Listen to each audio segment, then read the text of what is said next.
the batteries die. And I'm obviously not a professional photographer. It's just more for the audio than anything else. Well, so the Ten Commandments were kind of fun. The reason I asked them, by the way, was not for religious reasons. It's more of a memory test. So I'm assuming that many of you, when you were kids, were force-fed religious education, including the Ten Commandments, maybe. And so, as a kid, you probably had to memorize them, right? I am the Lord thy God. There should be no strange gods before me. Don't take my name in vain. Keep the Sabbath. Remember the Sabbath. Honor mom and dad. Thou shalt not kill. Thou shalt not steal. Thou shalt not commit adultery. Right? No, bear false. Don't bear false witness against thy neighbor, or no lying might be an interpretation of that. And then some have no graven images. I was raised Catholic. We have lots of graven images, so we like them. And then we have thou shalt not covet. And if you're Catholic, convent. And if you're Catholic, you have to break that up into two. So thou shalt not covet thy neighbor's wife. And thou shalt not covet thy neighbor's other stuff.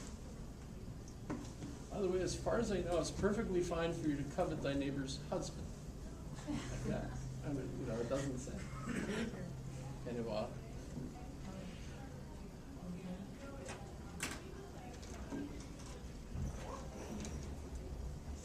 How does that work?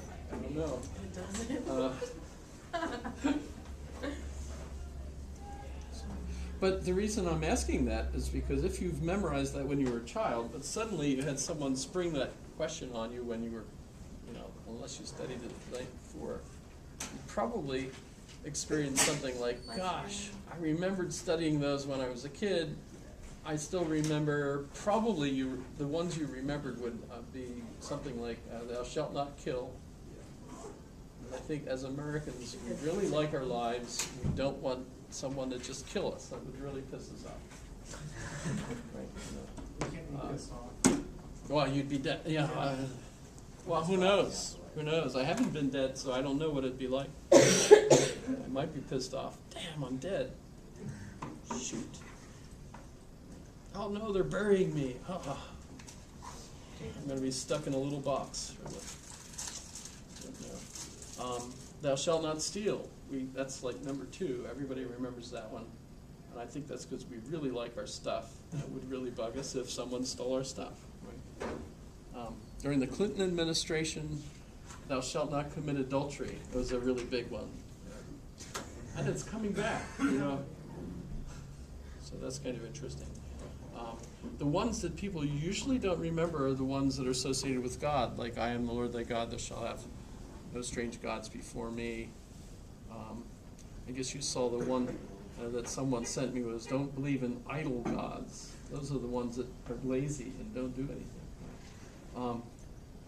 anything. The Sabbath. No one remembers honor the Sabbath. That's odd why that is. I've never heard of it. No cursing, that's, maybe they'll remember that. But it's kind of interesting. But when I go over them, you go, oh yeah, I remember that. Yes? As I go over them, you remember them? Is that your experience? Why is that? Why is it that you can remember that, oh yes, I used to know that? Did you really forget it if you could recall it on the right stimulation? You know what I mean? So let me explain. Here's my theory. It's not really my theory. That's the one I like, though. And that is that you remember everything you experience. Exactly. It's embedded in your mind. And you don't, like, while you're sleeping, erase what you don't think you'll need. I don't think that really happens. You might rearrange them.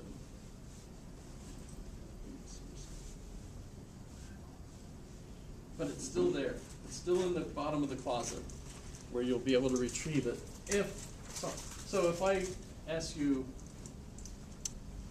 how does Mufasa die in The Lion King? Falls. Yeah, falls. Can you picture the whole thing? Yeah. The Yep. whole sequence? Caught, Long falling. live the king. So basically Mufasa died because Mufasa didn't move Fasa.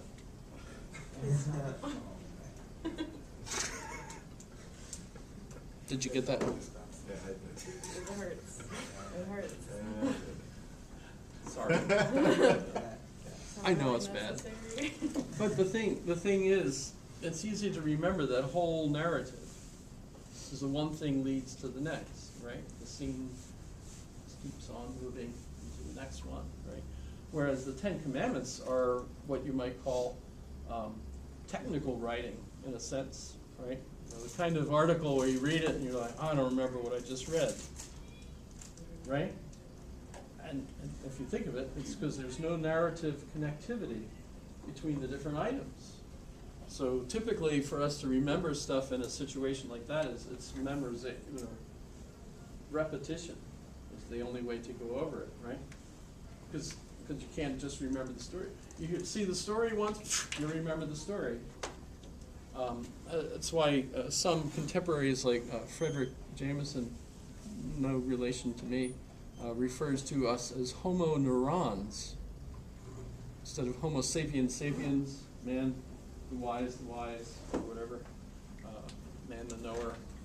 Says we're homo neurons, man the storyteller, so that we would typically remember things by telling stories, passing stories on.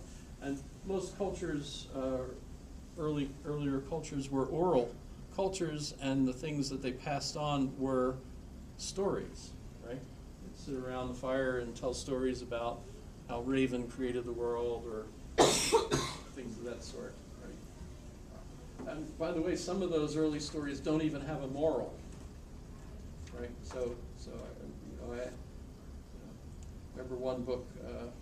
It's about a native community on a reservation, and says, "What's the moral of that story?" He says, "We don't have morals in our stories. We just tell the story." So that's kind of interesting. In a sense, that the story would have a moral is kind of a more sophisticated aspect of storytelling. It's kind of interesting. So when we're talking about the brain and we're thinking, what are the goals of taking a philosophy course? Hopefully, it will improve your overall life. That's kind of a big leap, right? But how might it do that? Help us think about the way we think, so that we can think better. Logic will do that. If you get the chance to take the logic course, for one thing, that way I'll have more money. And the other thing is, I think logic is really helpful. Because there are significant things that we've known since about 2,500 years ago, that if you study them, they help you. If you don't study them, you don't know about it, and the people that do study and know those things will be able to manipulate you without you realizing it. So if you'd rather be one of the manipulators instead of the manipulated, you should study logic and argumentation, things of that sort. What's a fact? What's true or false? How do you know a statement is true? Subjectively or objectively?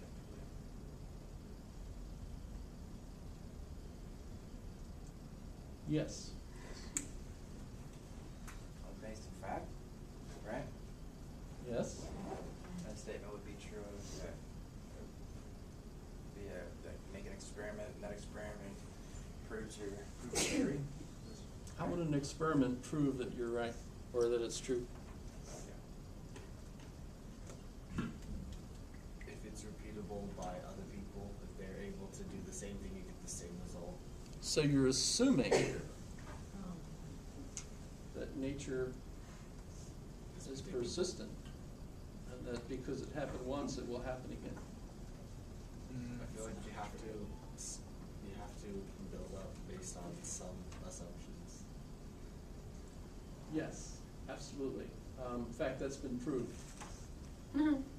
I not kidding. That's been proved by, I should put this on, otherwise I won't have a recording of it. I've noticed that. Oh, I did turn it on. What did I do that? Not the section where you pointed it at the class. I could go back to it. So is this now? When is it? This now? It's now. No, that's Spaceballs. You don't remember Spaceballs in that scene?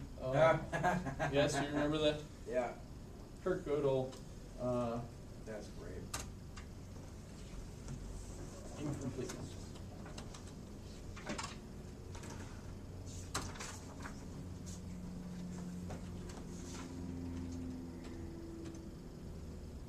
So incompleteness theorem. Basically, what we have that we would claim to be knowledge would be kind of a cognitive system of some sort, all of which has axioms that are true or presumed to be true in that system. Based on those axioms, then you could conclude other things that you're proving based on the axioms. Axioms means you can't doubt them, right? But actually, you can doubt them.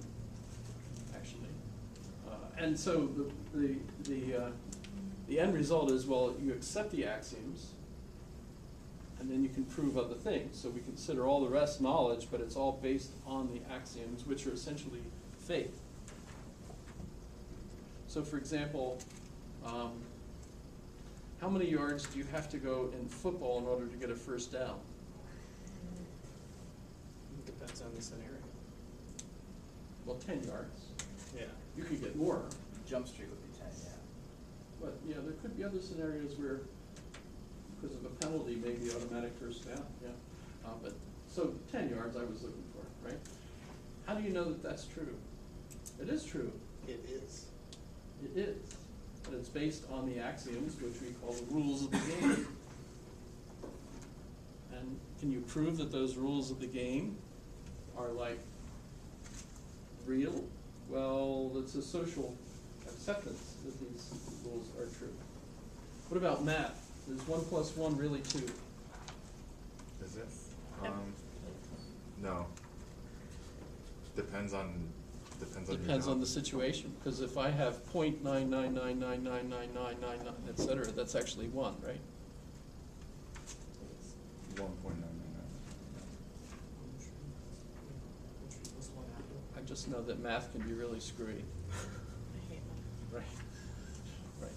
So I would argue that even and by the way, Gödel was primarily thinking about arithmetic, actually, at the time that he did this. I apply it to virtually every complex system, and a lot of people say, no, you can't do that, because it hasn't been proved, but I don't care. I like it. So it works for me. That's actually kind of commonsensical that you and it even has kind of a liturgical basis. St. Thomas Aquinas gives us this. You have to have both faith and reason. They're the two wings on which we fly. So try flying with just one wing. Not very good. Unless you want to go in circles. No. Or even French. Well, let's look at the history of philosophy and talk about the beginnings, the very beginnings of what we think of as philosophy. How many of you had a chance to read the Apology? Yes, a couple? Okay, so there's lots of opportunities, there's lots of copies on the web.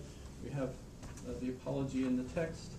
I have my own version, which you can, actually is only half of it. I worked on it one Christmas break years ago. Part 2 and then got brought to a 404. Yeah, I didn't get any further, and I realized, you know what, no one's really interested in my version of the Apology, so the heck with it. It's like a modernized speech. But there are lots of different translations of it. But so, do you think Socrates was guilty? I mean, officially, yes. But was he guilty of corrupting the youth? Oh, I have the wrong book out. That's my own fault. This is a really good book. You really should get it if you can. I recommend it. I recommend it right in the middle there. Let's see the actual Isn't that fun? That was another way to make money, actually. Kind of interesting. It's not like I'm making money off you. I made money off of them. Well, that's good. Yeah, How much did you charge?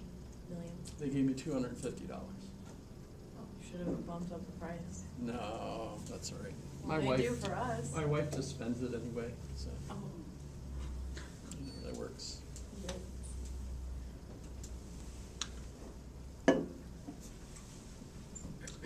So Socrates is found guilty, but did you think he was? Why not? Well, he's arrogant, but He's a pain in the ass. oh man, roundabout ways of proving himself and I don't know. I don't think he was guilty because he wasn't like his intentions were to corrupt the kids, and he was talking about that in the like portion where he was talking about the guy that begins with M. I forget how to pronounce his name, but he was talking about how would he want to corrupt people around him when like the whole like being corrupted, like having people around you that are corrupted is like poisonous to yourself. So he made that as a point. So why would he want to corrupt the people of Athens or the youth of Athens based off of the fact that he didn't want to Well, be in that kind of environment? Do you think they agreed with him on what corruption was?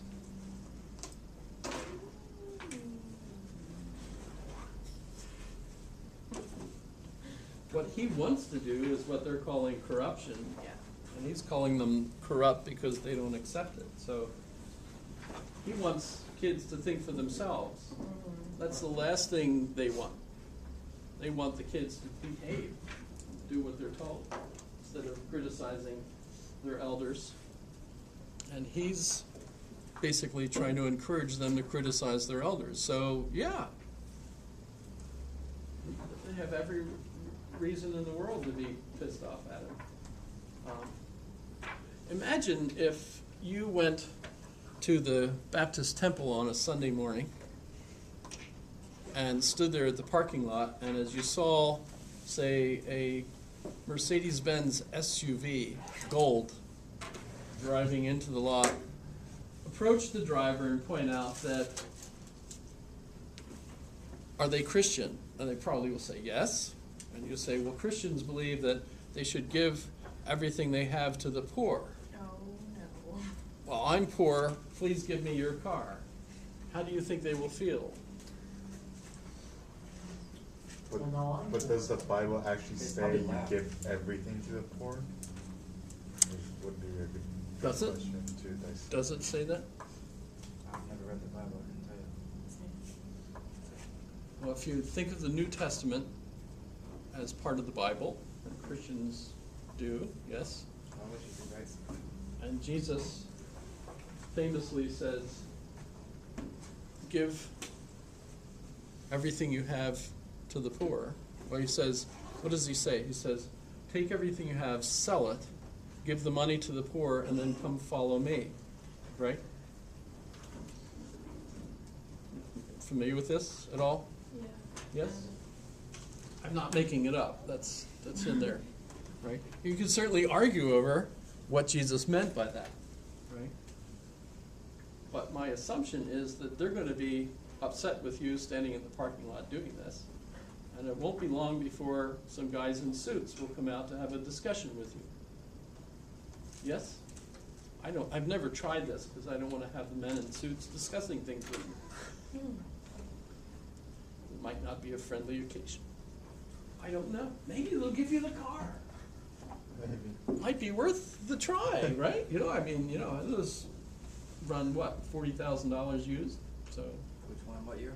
it depends. I mean, gold Mercedes, probably not 40,000. Yeah, it was years ago when Gold. Mayor Sullivan gave that to the pastor anyway, so that's the one I'm thinking of, actually. I'm thinking of the pastor's car. The pastor's car, yeah.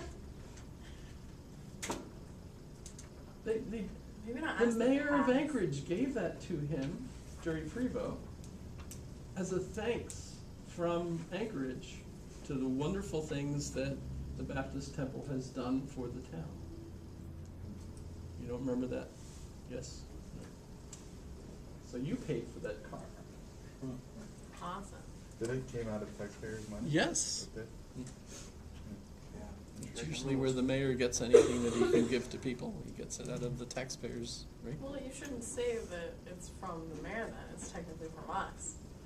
As So, a Right. town. my question is, was it part of, what, did the money come from, like, the separate fund of the tax, of the mayor, or did it come out from part of his income? Oh, no, I'm sure it didn't come out of Mayor Sullivan's income. Positive. Just wanted to clarify. Well, so, the problem would be that there's kind of social norms. We might be critical of those social norms. I mean, that's not just a norm that we could be critical of today. That's a norm that has been a problem for Christianity since Jesus first said that. Because you need stuff, right? If Jesus came to your door and you open the door and it's Jesus, and you're absolutely sure it's Jesus, no doubt that this is Jesus. And just for the hypothetical situation here, you know that he is God. Right? And it's Jesus, right? What does he want? And he says, sell everything you have, give the money to the poor, and then come follow me. Would you go with him? I'd ask him where. Where was I following him? I asked him if I had to sell my shoes as well, because I don't want to go around barefoot. Oh my god, Yeah, yeah, we're in Alaska, dude. Yeah. What if you have a baby? Are you gonna sell the baby? You bring the baby with, you know, Or do you well, sell it? then you need like all this stuff. And like, hard pass, sorry Jesus. In a way, that's what Socrates is in trouble for, the same kind of situation where he's being critical of the basics, you know, the basic ethical norms of the society. So they really do feel like they should kill him, it seems. But today we might think that's different, that if you're encouraging kids to be critical thinkers, that's supposed to be a good thing, isn't it? Yes. Of course, maybe not. If your kids really become persistent and start asking, you know, question after question, you might want to send the kid to API or something. That might be a little harsh. Why would you want to go to API if you're being inquisitive? Good question. Good question. It's a nice place, actually. I've been there. Nice lobby. Where? API. Food is pretty good, actually. What's API? Ah, the Alaska Alaska Psychiatric Institute. It's used to be right. It's right next to or across the street from Regional. At least it was. I thought it was That's right next to Providence. Now it's right next to Providence. Yeah. However, so let me go back to a different article to compare Socrates with today. Socrates, prior to the Apology, waiting for his trial, and by the way, apology is usually translated as his defense, the defense of Socrates, right? But if you think about it, how many of you have given someone an apology? All of us, right? At least one time or another, right?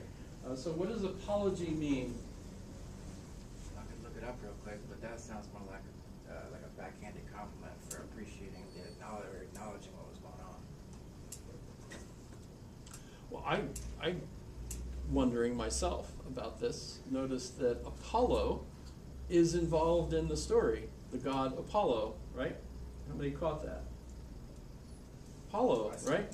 Right? Apollo is his excuse. Why are you like this, Socrates? Well, he tells us a little story. Apollo told my friend Chaerephon, which means Yeah. I heard the message. Chaerephon that I am the wisest and Apollo can't lie, so I'm the wisest. So it's all Apollo's fault, Yeah. right? So his apology, his defense, is that Apollo made me do it, right? Right? That's kind of ironic. Isn't this fun, right? And Apollo even can be broken down because the god Apollo, A means not, right? So that's like atom, uncuttable, right? Atheistic, no god, right? So A means not. Atheistic, you've heard the word? Yes, but A theist is someone who believes in a personal God. An atheist is one who says there is no oh God, yes, I got that. right? Yes, but so his name means there is no God, but he's a God. Apollo, It's different. It's just saying Literally. means not. literally means logos, L-O-G, is, if you're familiar with the Greek New Testament, in the beginning was the Word, which in Greek is logos, right?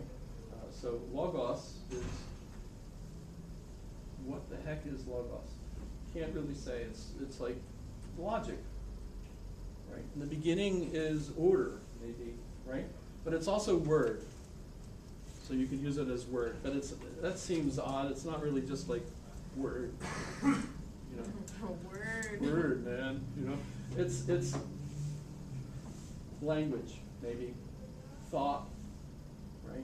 So logos, you know, and Apollo is so APO is of or from logic. So in a sense, Apollo is the reason.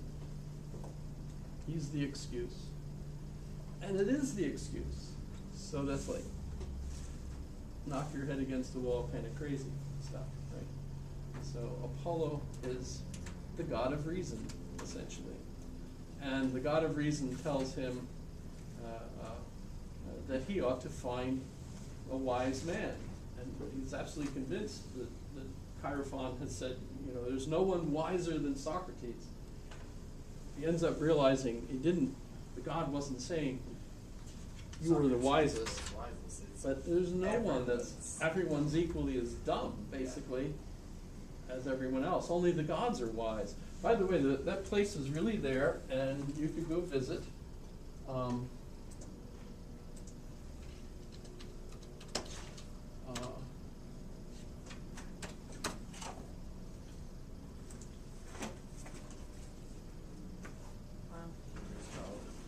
So you could actually go there and visit. You've been, It's a big tourist thing. Are there, with your VR headset, ways for you to actually view all those? Like- Yeah. Mhm. Like the I Google haven't Earth thing, or actually. is it? I've used Google Earth and looked at this place, but that was before they had any ground views, so I have to go back and see what they have. But yeah, the priestess will sit on a tripod.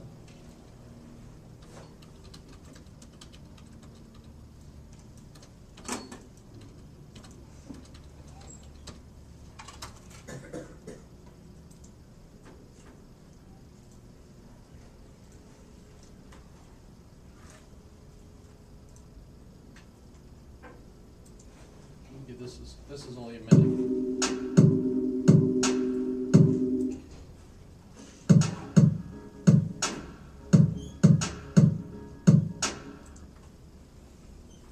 Oh well, you can look it up. It's fun. There's some pretty good videos out there. They have one that they made up where the priestess is sitting on the tripod. The tripod is sitting right over a crack in the earth where volcanic fumes are coming up from below. And so the problem that the priestesses had sitting there on this little tripod was that they become asphyxiated by the gases. Is it carbon monoxide or what? Sulfur? Volcanic fumes, I don't Oh, know okay. exactly what. In fact, there's records where some days the priestesses would say that it's too bad, we can't do the job, and the priests were upset because that meant no money for the day, right? Because, the people coming to ask a question of the oracle would line up and have to pay and go down and get to ask, in the subterranean room where this tripod was sitting over the crack in the temple was, and they would get to ask their question. And you could just imagine Chirophon coming in and saying, "Is anyone wiser than Socrates?" And the priestess was, "No." You can imagine, and just how that would go, because they're about ready to collapse, from. So the oracle never made sense. You always had to interpret what the oracle said. So Chirophon comes back, reports to Socrates, says, "Apollo says you're the wisest." That's wrong. He figures out that, no, that's not what the god meant. But so he's waiting for his trial, and so he's talking to another person who's on trial, or will be on trial. He wants to put his father on trial, and that's Euthyphro. Euthyphro is going to argue that his father has killed his slave. He wants his father punished for doing that. Socrates does? Euthyphro. Euthyphro, EU means good, theo, God, phro is short for phronesis or analysis. So Euthyphro is good God analysis. So he's a priest who's a God specialist. He understands the gods. That's what his name implies, right? Yes. What about euthanasia? Youth in Asia, or the young people that live in Asia? No, I think I'm saying it wrong, probably. Yeah. No, euthanasia, and that means a good death, right? Yeah. EU means It's good. a negative thing, though. Well, I mean, seen as one. Well, if you're suffering and in pain, there's a lot of people that claim they'd much rather take, medication, Yeah. and that would be much more pleasant than suffering for months and months and months. Then you have that whole API issue again. Yes. Depends on where you live, actually. It's legal in Some states, Oregon. I think it's also. Which is odd considering the demographic that populates Oregon, especially Portland. They've got the rule there, but they don't use it. Yeah. Like Roman. They fought for it, but nobody actually wants to. Oh man, I was there when they did the march on Wall Street. Did the walk on Wall Street? The sit on. Remember that back in. In Oregon? Yeah, Occupy. downtown Portland, Occupy okay. Wall Street. They shut the roads down. While I was there, no less. I was on a bike mostly and riding the Max, but it was freaking obnoxious how many people were, hundreds of thousands upon thousands of people. It's ridiculous, absolutely ridiculous. Just marching And they were down the lost streets. because Wall Street's in New York. That's what I'm saying. It's just the way I think. Now, if they were all wearing Oculus Rifts, someday. I mean, that would be a very short march. Yeah, because the wire, you'd have to have the Vive. The Vive or Vive is wireless And now. even then, it's short range, and you lose resolution because of the. None of you know what we're joking about, right? You know. Sorry about that. Back to Euthyphro. So Euthyphro is a priest who's going to charge his father with a crime, and Socrates is standing there and gets an idea that, hey, I'm going to be charged with not being pious to the gods. You're a specialist on piety. How about you teach me what piety is? And that way, when I go in there, I'll be able to defend myself by saying, okay, I'm an old fool, I didn't know what I was doing, I was not being pious, but at least now I'm taking lessons with Euthyphro who's going to teach me how to be pious, so I'll be better, I promise. Right? And Euthyphro says, oh, okay, I'll give you lessons. So Socrates asks Euthyphro, what is piety? And Euthyphro says, doing what the gods love. that's, of course, they have lots of gods, right? So there's a problem. I think I mentioned Leda and the swan, right? Mhm. Right? Zeus obviously liked fooling around. Obviously. So if I'm going to be a good man in Zeus's eyes, I should go out there and fool around. Right? The problem, though, is Hera, his wife, is in charge of matrimony. So she's the strict one to make sure you don't commit adultery, right? So Notice that contradictions. means that there's going to be good arguments between the two of them, right? Typical Keeps the husband relationship and wife, healthy. right? Maybe atypical, right? But so, I mean, it seems to Socrates that, gosh, what I might do for one god to please that god would be pious to that god, but impious to this god that doesn't like that god. Well, it's a problem for the Greeks when you have all these gods that act like human beings in a sense, right?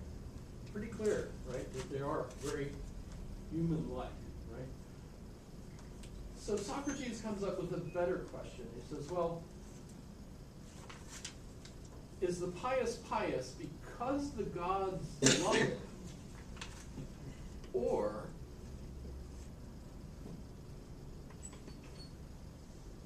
do the gods love the pious because it's so pious? I think they like it because of the confusion created. Well, so Because they would. if like fooling around with other women, you know, with all sorts of women, right? If that's piety, is it pious because Zeus loves that? Or is that really being pious? In other words, what's the difference between the pious and what the gods love, right? Does the one lead to the other or vice versa, right? Euthyphro gives up. We can't figure out the answer to that question. And he leaves, which is probably what Socrates was hoping for, because now Socrates is glad that he's not going to be trying to prosecute his father, which is probably not what Socrates thought would be a good idea. So, but this gives us this famous question. So, when Jesus asks you to sell everything you have, give the money to the poor, and come follow him, and he's God,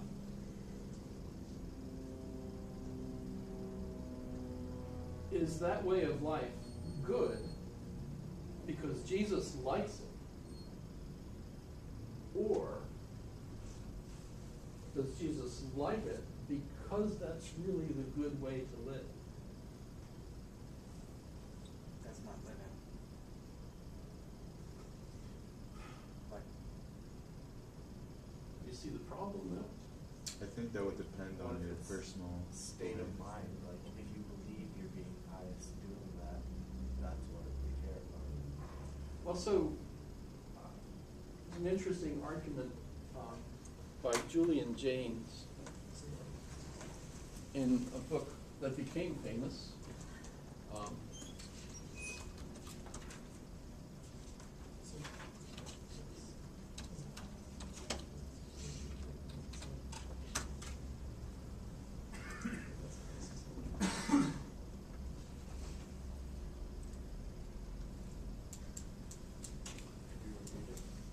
So this book, Jaynes argues that, right, bicameral means there's two rooms, right, in two lobes, right?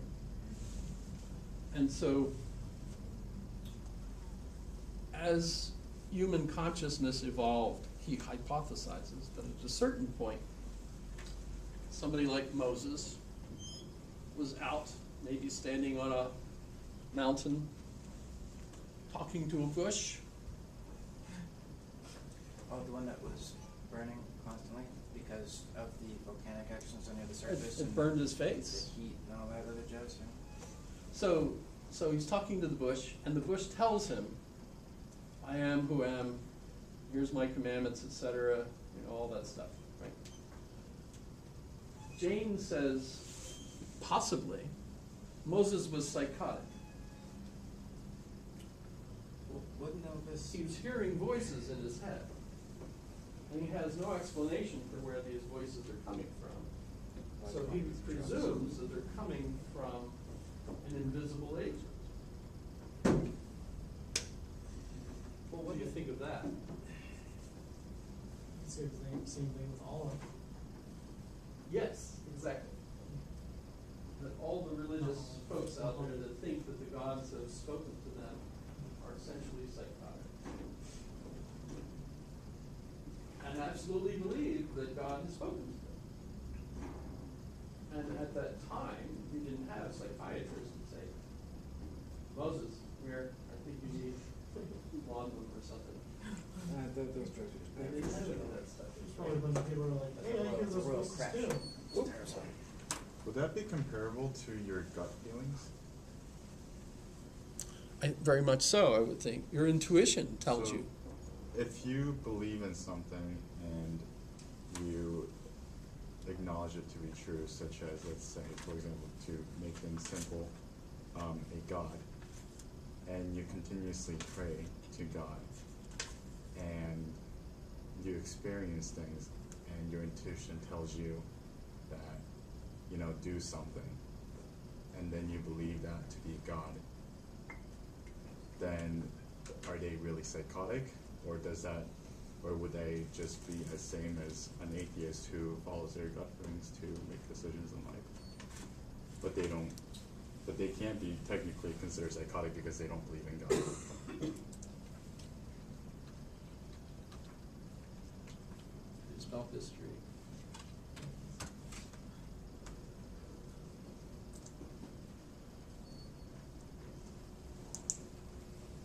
Today we say that a person is psychotic. Middle Ages, we might have said that the person was possessed by a spirit, demon. Between 6 and 1200, right? And broke off after that. Could be. Yeah. Could be. Depends on the creativity of the examiner, I suppose. I mean, you can still see You that. can talk in different voices, right? Call it acting. Well, it's your internal monologue too. Is what you think is what they want you to understand. Exactly.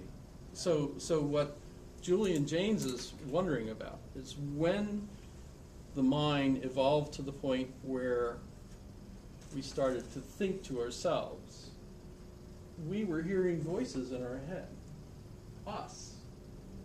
But they didn't have an explanation, a cultural explanation for where that voice came from. So when we they define were that- thinking that it was someone speaking to them. It's just a hypothesis.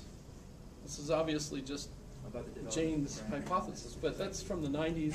It's famous. The reason a lot of academics think that, gosh, the early religious prophets who were hearing the God speak to them, today, if someone came into the town square and started saying, "The end of the world is near," etc., with a sign, Psychological throwback? do we take this person to API No. for their own health? Probably not, unless they were doing something else To harm besides. themselves rather. Right. But you get the idea. The question is, you see that person, are you gonna think, this guy is speaking from God? Or are you gonna think, whoa, stay away from that guy, there's something wrong with him? You literally didn't understand the thoughts Right, in your own head. right. So that's kind of interesting. And the Euthyphro frames the question that's supposed to be the defeater of this prophet that voices, this is what God says. How do we know? The question then becomes for us is, what is the right way to live? What is the really pious kind of life? And Euthyphro is the priest who believes in the tradition, but how do we know that he's speaking what's really pious? Don't we have to use our own collective reason to figure out what the really pious thing to do is?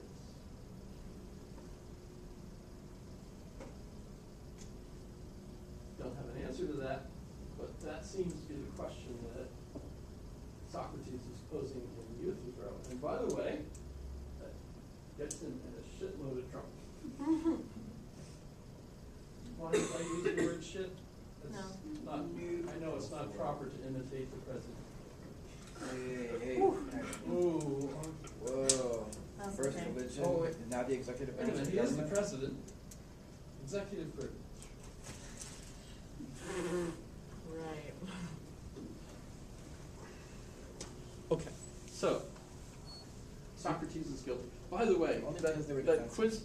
quiz, the question I asked you about Jesus, you can email me that as your response for the quiz question for today. That'd be fun. What? What would you do? Okay. Oh. Would you argue with them? Would you drop everything and go with them? Would you sell the stuff? Love that. Give the baby to your husband? Here, you take care of little Joe Snuffy. I'm going to follow this. You might want to ask Jesus, is it going to be fish and chips the whole way? Should you pack a lunch?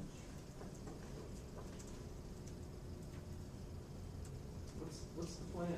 You know, it gets cold. Can I bring my cold weather gear? It's winter. So, I'm going to be caught. if it's okay that you use shit, can we use shit too? Yes, you can use whatever word you like. Shaisa is preferred, actually. Shiza is a good word. You're not German? Brings back memories though, because I remember going to the range and we'd always confuse Shiza and Schiessen. I think that Schiessen was and Chef and Scheisse. Scherf. I think I And sure the Germans would always laugh at us, 'cause, you know, we're here to Schiessen. No, we're here to Scheissen. No, wait, which one is it? I'm wondering. Too American.